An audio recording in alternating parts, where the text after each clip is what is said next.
Good morning all. Thank you for showing up. It's a pleasure to see you here, Watches and Wonders 2024, in this wonderful place called the Auditorium, where you will know everything you did not know about watches and also argue, I knew that. You're probably going to leave from here and go like, he didn't say anything I didn't know, because you probably had a walk around these beautiful bright halls of Palexpo. We, the privileged journalists, we see Watches and Wonders as Christmas, as the most festive season of the year. We celebrate this because we love watches, we love timepieces, we love horology, and the wonderful new watches that are introduced this year. It's possible for you now, for a couple of years already, to come on public days and enjoy what's going on within these bright halls. And there's a lot going on. 54 brands are exhibiting this year. Next year, probably more. As with every great story ever told, there's a beginning. And the beginning of where we are today was actually in 1991. Back then, Cartier, Daniel Roth, Piaget and Baumarchais, they wanted to do something extra. There was Baselworld back in the days, back in 1991, but they wanted to do something that was called a Salon International de la Horlogerie. I know if you're Swiss or French, I probably said it wrong. So I'm just going to say it a short SIH. It was a renegade of the fair Baselworld, but the aforementioned brands, they wanted to introduce their novelties in a more luxurious surrounding. So instead of having a stale beer and barbecued sausage from a street vendor, it was more about the champagne and the sushi. So being here is a bit more luxurious than Baselworld ever was. But Watches and Wonders is not as old as you think. The last SIH was 2019, and then COVID kicked in. So in 2020, that was supposed to be the first year of Watches and Wonders, but as you know, COVID forced us to stay rather in front of our screens than being here today, enjoying everything so good about everything horology. This fair, as of today, has changed radically. I don't know if you had a chance to walk around already. It's still early, it's only 10:30 and the sun is out. What a beautiful day in Geneva. It changed radically when Chanel, Chopin, Rolex, Tudor, and Patek Philippe entered the fair. If you are in here, you could also be outside, because this fair is all about celebrating horology. So if you've been to downtown Geneva, you've seen the concerts, the retailers are open for making some talks, maybe going to meet some watchmakers, some people representing the fine watch brands. So what are you supposed to see here if you had not had a walk around already? Well, it's a horn of plenty. It's a plethora of novelties from 54 brands. It's been a long week for me. I have my last day tomorrow, so I'm going to follow along with you, the public, and enjoy days like this to see the real enthusiasts, future clients and dreamers at this fair. Now that's important. What did I see? Well, I'm not going to go through 54 brands, because I know you also want to have a coffee, maybe a drink and a champagne downstairs and just hang out and see the wonderful timepieces. But one of the fine timepieces I saw is the Chopin XPS with a forest green dial. See, downsizing is super popular these days, and the round watches with a certain size diameter of between 37 and 40 millimeters is strikingly popular by now. Also, the green dial, I know it's been used by many other manufacturers and maisons that you see on this fair and years before. But I think the green fits Chopin so well, because the family behind it's all about doing good and better. Fairmined gold, diamonds from the right mines. They do everything a little bit better than anybody else that's done so for so long, not only in watches, but also in jewelry. Lang & Söhne is not Swiss watchmaking. You would want to think it's Swiss-made, because Swiss-made is a brand of quality and style. But this year, the German watchmaker of exquisite horology is introducing a datograph, not only a datograph, but also with a tourbillon, with an open-worked dial. so there's no dial. So you look straight into the movement, and all the vital parts in this wonderful watch are luminous. Hence the name, datograph lumen. Vacheron Constantin is having a great time these years. Finally, they're up right at the top where they deserve to be. When they introduced the Overseas, there was a lukewarm reception of this watch, even though it was a great sporty watch, the third generation of the already prized and celebrated Overseas. And now they're taking high horology into a titanium case. So, Vacheron Constantin Overseas Tourbillon Titanium. Not only high complication, but also very light on the wrist and easy on the eye, mind you. Cartier Tortue.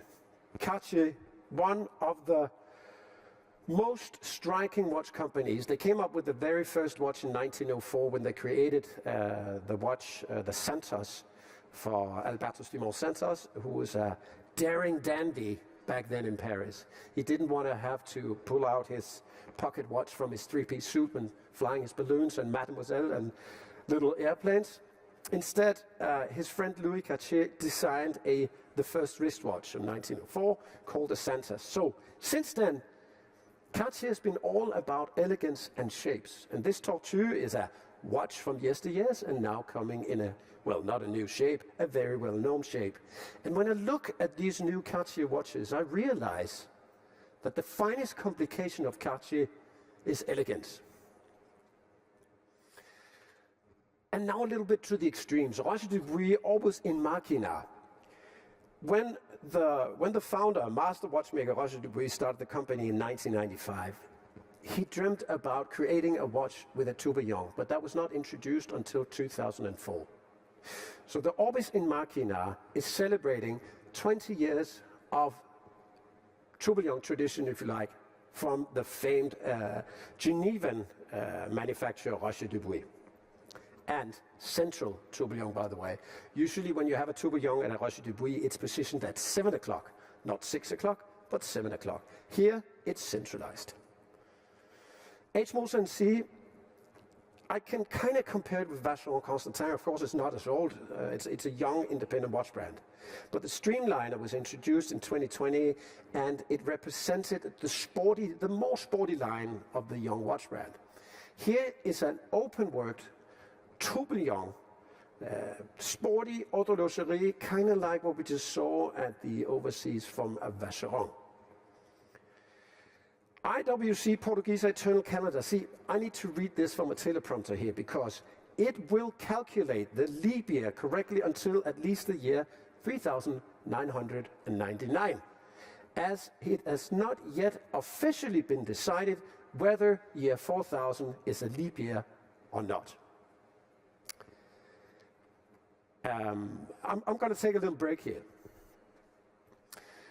because the eternal calendar is not only impressive. I mean, the moon phase is precise to 45 million years.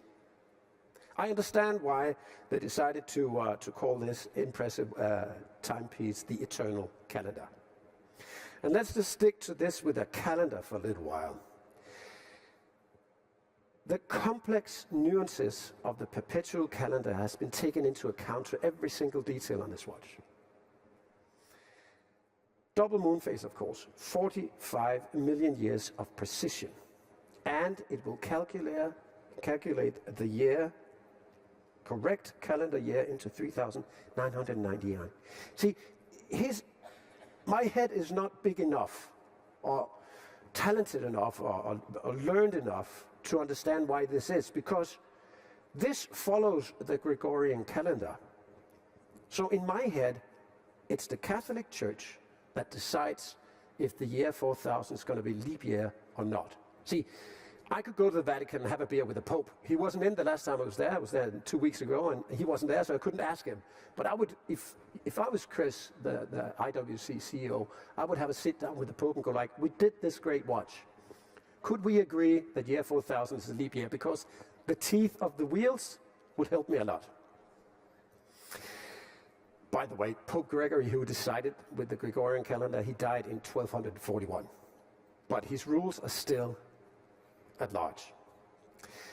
But the scientists and the engineers of IWC, of course, they do know that year 4000 is supposed to be a leap year. Yet, IWC cannot guarantee 3,999 to be the year before leap year because the Pope. I know that the history of horology, the Swiss made exactly, is here because of the Huguenots. A persecution of them in France in the 16th century took place, and they brought their clock and watchmaking skills to Geneva, which is why, actually, you guys are here today. So, thank you, the Huguenots. And thank you, Jean Calvin, the guy who created the Calvinism movement. Again, he took care of all the talented people to come to where we are today. Well, not Watches and Wonders, but Geneva. Hallelujah, so far. The watch industry, when talking calendars, I'm not going to say this is a war, because war is not a very nice word these days. So can I just say, is there a battle between scientists and the Catholic Church? Scientists and religion. Why couldn't Chris, the CEO of IWC, just tell Stefan Ihnen, who's in charge of the movement production at IWC at the Manufakturcentrum, just do it? I mean, who's going to know, right? So I left a note in the Vatican when I was there 2 weeks ago. Dear Pope, hope you're well. Sorry I didn't see you. I'm going to drink your beer as well. I'm going to leave you my family address on Mars with you right now.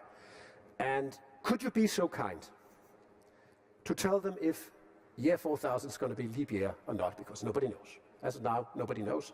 So I think after this show, you need to go down to see IWC and ask about this watch. It's super impressive. It does look like a Portuguese, a famed watch that was already produced by IWC in the 1930s.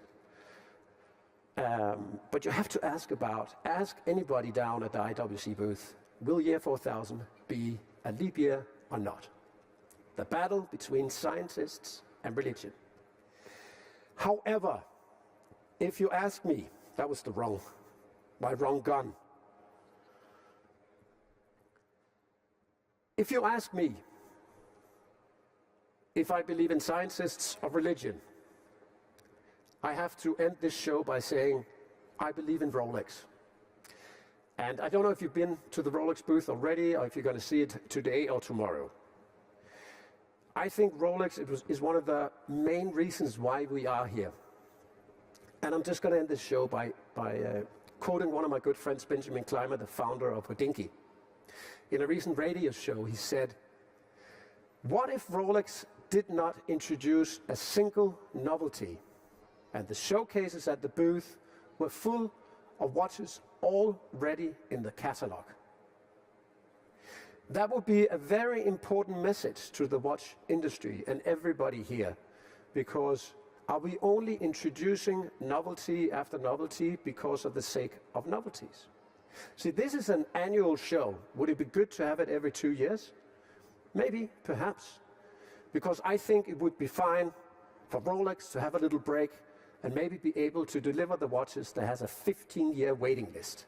Just calm down a little bit. Let's produce for the people waiting for our watches. Thank you for listening. Before I go have a coffee, and you should go out and enjoy this beautiful fair, which, by the way, is my 24th watch fair. This is also why my beard is gray or white, if you like. And I know there was a cheeky guy who asked me if the stitching in the Vacheron Constantin strap, which is made by platinum, if that was actually made by my beard. I don't know if that person is down here at the audience, but we need to talk after this show. Anyway, before I leave, are there any questions? Ask me anything. I know that's a show in the lab called Ask Me Anything. But let's do it in the auditorium today.